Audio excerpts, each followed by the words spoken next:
Hello, welcome to Becoming a Modern Man. We're playing Jeskai Burn, and we are going up against a Splinter Twin deck. Let's get underway. I'm kind of getting used to the new replay system, so hopefully this won't go too badly. I think it's best just to click through because the speed on the replays tends to be a little bit fast. I won the die roll, so we're going to play first, obviously.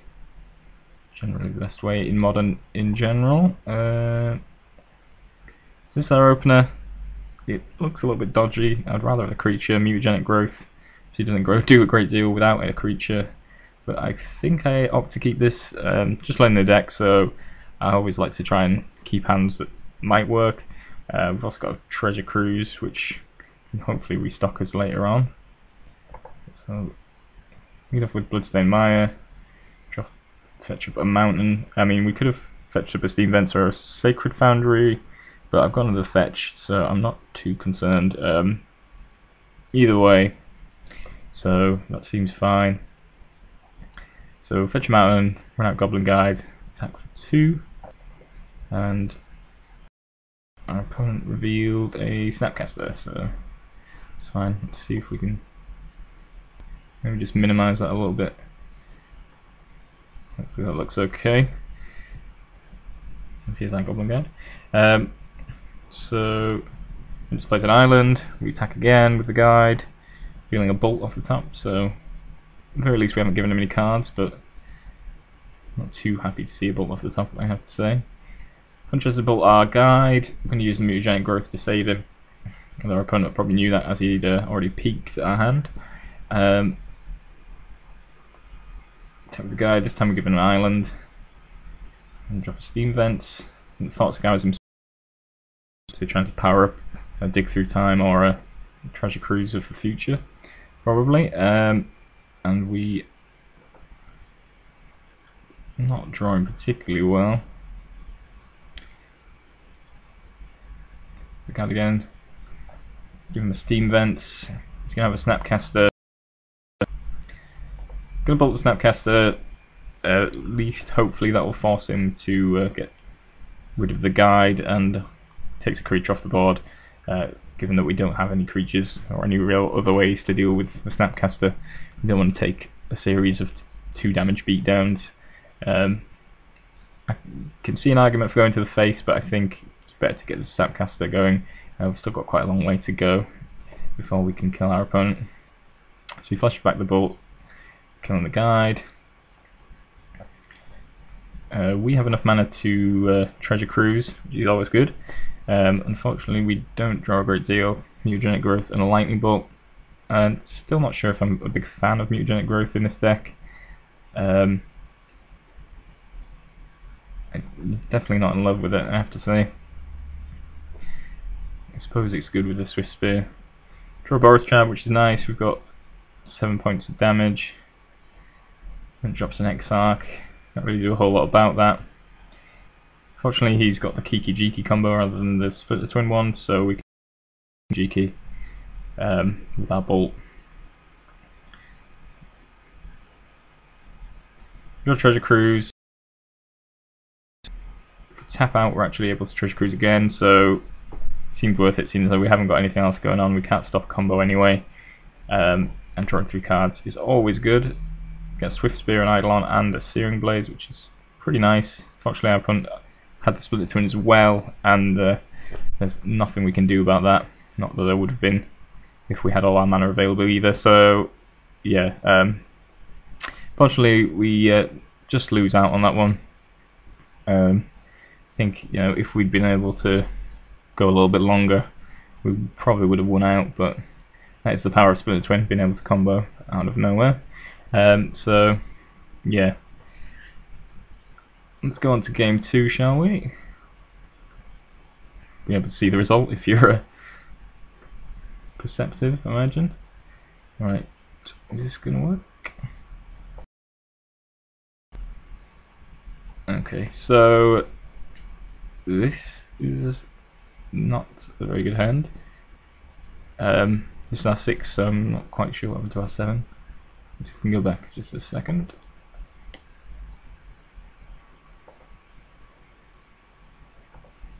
So what does our 7 look like? Okay, so our 7 was okay. Searing Blades isn't great, I maybe should have sided that out, but it still works on Snapcasters, it works on Pestimites, so that's kind of what I was thinking, keeping that in. Also brought in Combusts and Wear Tears, Wear Tear to destroy Splinter Twin, and also I suppose it's good against Batterskull and various other things that they might bring in. I wasn't too happy with his hand, really. Not a lot of pressure. Wear Tear is very responsive, so I wasn't happy with that really, especially if he doesn't play a creature. We've really just got this Boros Charm, which is not going to do a great deal. 4 lands is also probably more than we really want in the early game. So looking at that, Riftbolt, Treasure Cruise, definitely not a great hand either. We don't even have any fetch lands to sort of power out an early Treasure Cruise, so I didn't like that either. So unfortunately we're going to go to 5. But this is looking considerably better. We've got a Swift Spear, we have got a Lightning Bolt and the Searing Blades, so that works for me. Go for the Maya, fetch up a Steam Vents and attack for 1. One just drops the Serum Visions, which is fine. Sweet, it means we can get the beats going. Going to be able to attack for 3 here. Could bolt for the extra point of damage, but I'd rather just keep it up. Also, I'm trying to keep my fetch around, just in case I need to crack it to use my Searing Blaze. So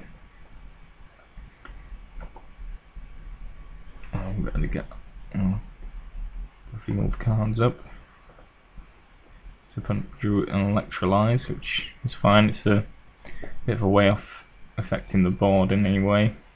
And Swift Spear kind of shrugs it off as long as you keep up the instant speed removal, which is definitely good. Serum Vision's reeled off the top with the guide, which is fine. He's fetched to shuffle that away.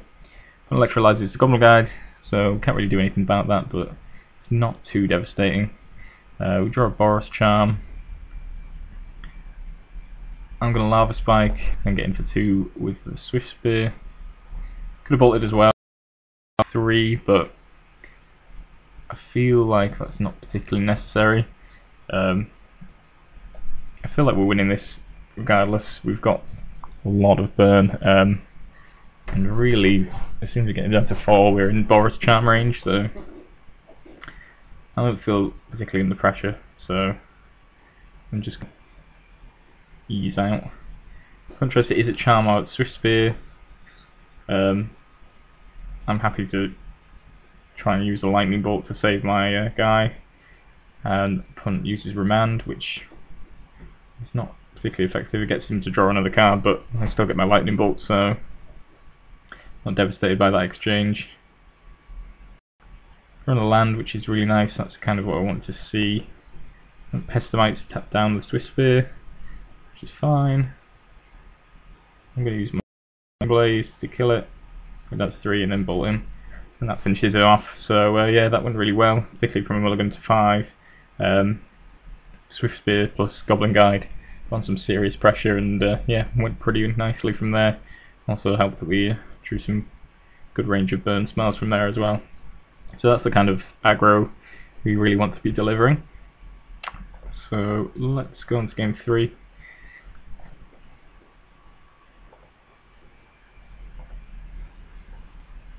So this is our opener. Arguably a mulligan, probably is a mulligan, given that Splinter Twin actually runs quite a lot of expensive cards. They've got Dig Through Time, they've got Kiki Jiki, they've got the actual Splinter Twin. So Eidolon's probably not a great card against them. I don't even know, maybe that's a card to side out against them, but I wasn't sure. It seemed like an interesting hand, which is why I ended up keeping it, but yeah, Eidolon's not great against Splinter Twin, so probably not a great idea, because even if I played all of these Eidolons out, and he could still potentially just combo through that. So yeah, not convinced, but it was an interesting hand, so I kind of decided to run with it. Kind of want to see how it works out. I do like Eidolon. I'm going to go fetch up Steam Vents, and then we're going to try and run out an Eidolon here. Try and get maximum effect out of it. Especially our opponent has a Spell Snare, which doesn't do as much good. Spell Sky is rather annoying, but we draw a Wear Tear, so we're just going to be able to destroy. I don't know whether we should have just run out an Eidolon instead, but I didn't want to take any extra pain from my Eidolon by playing Tear. I think that was a reasonable line of play, but I can see arguments against it. We might have been better off dropping an Eidolon, attacking, prompting him to block with the Spell Sky, and then using the Searing Blaze to finish off the Spell Sky. That would have been a better line to go down, thinking about it. And then obviously we can keep our Wear Tear for blowing up Splinter Twin. Yeah, I actually prefer that line quite a lot, thinking about it now, but too late, obviously. But yeah, always good to think through your play. Resolves, opponent down 16, drop an Eidolon. Opponent's going to bolt it, but he's going to take 2 for the privilege, and I'm going to run out another Eidolon. Actually, our opponent draws his 3rd land. He's kind of hoping he'd keeps stuck on 3, on 2, because that was certainly to our benefit. But if he's on 12, we have a potential 6 points of burn in hand, and it doesn't take a whole lot to get from there. It has been stuck on land, so we're doing okay. This is a dig through time, I believe, which is certainly not something we want to see from our opponent. Find his combo pieces. Draw a Lava Spike. No real reason to keep hold of that, so I'm just going to point it straight for his face. Draw another one. Now opponent's down to 6, so he's definitely in the burn range, but he's potentially got counters and various other things that make our life more difficult. Goblin Guide, so we're going to play that. He has a Snapcaster, which gives me the opportunity to use my Searing Blaze, which I'm certainly going to take up with the opportunity. Unfortunately, I have the Dispel, which puts an end to that. I'm going to attack, revealing a Worm Coil. I mentioned to the guy that would seem like an interesting card to include, but he said that it was sort of a budget decision for it because he couldn't afford a Baskel, so kind of makes sense. It's kind of cool. So he's going to drop his Worm Coil, which is going to finish this off fairly shortly. I think I concede to that. We didn't necessarily need to. We could have run out the Swift Spear, bolted our own Swift Spear to prevent him from gaining life off the Worm Coil. But it's a tough line to run, and I don't think we would have got very far with it. I did draw the cards afterwards. I think the next card was Treasure Cruise, which would have been interesting and could have potentially won us out, but yeah, maybe I gave up slightly too soon on that one, but I don't think we were going to win, to be honest. But yeah, I mean that would have been the best line to take from here, but I think he probably had our number. So yeah, that was the match. It was quite a fun one. Unfortunately, we didn't come out on the winning end, but I think it showed a good display of our deck, and was a pretty cool matchup, all told.